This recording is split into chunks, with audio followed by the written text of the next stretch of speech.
Bom dia, vamos falar um pouco a respeito da fisiologia da reprodução dos bovinos. Meu grupo é composto por Evelyn Vanessa, Janaína Souza, Laís da Silva e Wellington de Oliveira. Fisiologia da reprodução dos machos. Anatomia. Constituído por órgãos que trabalham em conjunto, sendo eles 2 testículos, 2 epidídimos, glândulas acessórias e o pênis, cada um com a sua função, que ao final resulta nos espermatozoides e na liberação. Os testículos, sendo o mais importante na produção dos espermatozoides e dos hormônios sexuais, como por exemplo a testosterona, sendo de grande importância na avaliação de compra e venda dos animais. Epidídimo, responsável por conduzir espermatozoides e também proporcionar um bom ambiente para os mesmos. Glândulas acessórias, contribui para a variação do ejaculado, como a concentração e o volume também. O pênis, o órgão copulador, composto por glande, músculo retrator, corpo e prepúcio. Nos bovinos ainda é apresentado a flexura sigmoide, que aparece com o animal relaxado e se desfaz no momento da ereção do animal. Apresentado na figura, perto do músculo retrator e em formato de S. Bom, a produção de espermatozoides é denominada espermatogênese e ocorre no testículo. A espermatogênese é um processo no qual ocorre a formação dos gametas masculinos, ou seja, os espermatozoides. Esse processo se dá no interior das glândulas sexuais ou gônadas, que no sexo masculino são os testículos.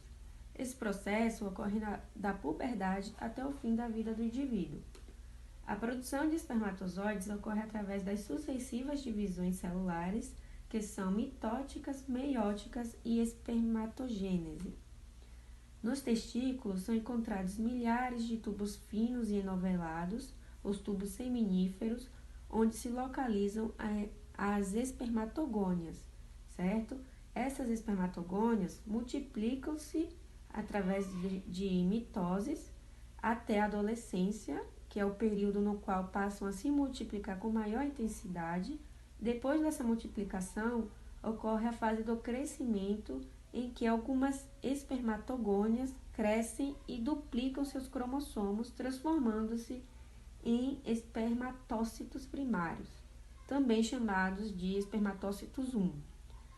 Os espermatócitos primários sofrerão meiose, dando origem a 2 células haploides, chamada de espermatócitos secundários, ou espermatócitos 2, que sofrerão outra meiose, certo? Originando 4 células haploides, chamadas de espermátides.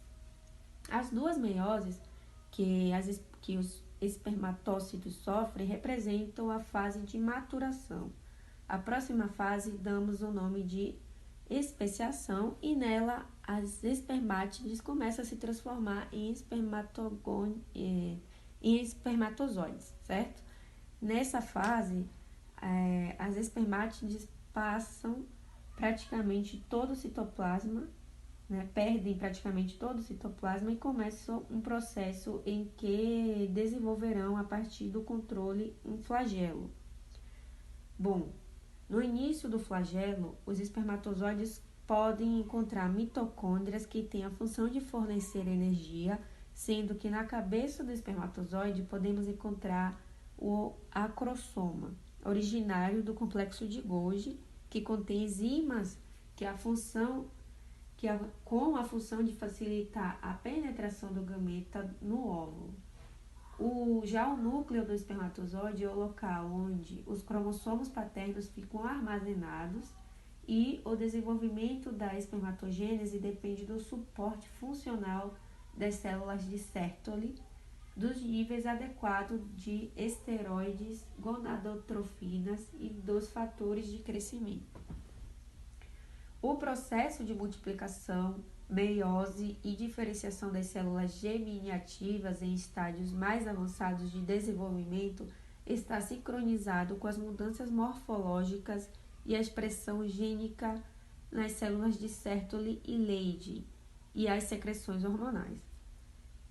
As gonadotrofinas LH e FSH controlam a proliferação e a diferenciação das células de Sertoli e Leydig desde a fase pós-natal, de modo que os esteroides e fatores de crescimento secretados por essas células têm ação direta ou indireta sobre o desenvolvimento das células Gemini ativas e, especificamente na espécie bovina, o início da puberdade está associado à habilidade das células de Leydig em responder ao estímulo do LH, produzindo grandes quantidades de testosterona, que, por sua vez, controla a diferenciação das células de Sertoli e, consequentemente, várias outras funções, certo?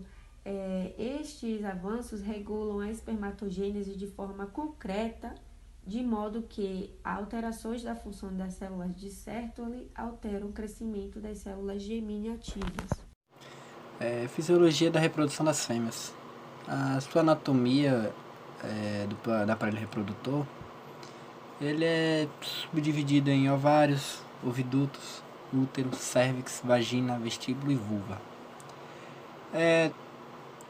A principal função dos ovários, eles têm duas funções, na verdade, que são a função endócrina, que é a produção de hormônios e esteroides, e a função exócrina, que é a liberação de ócitos.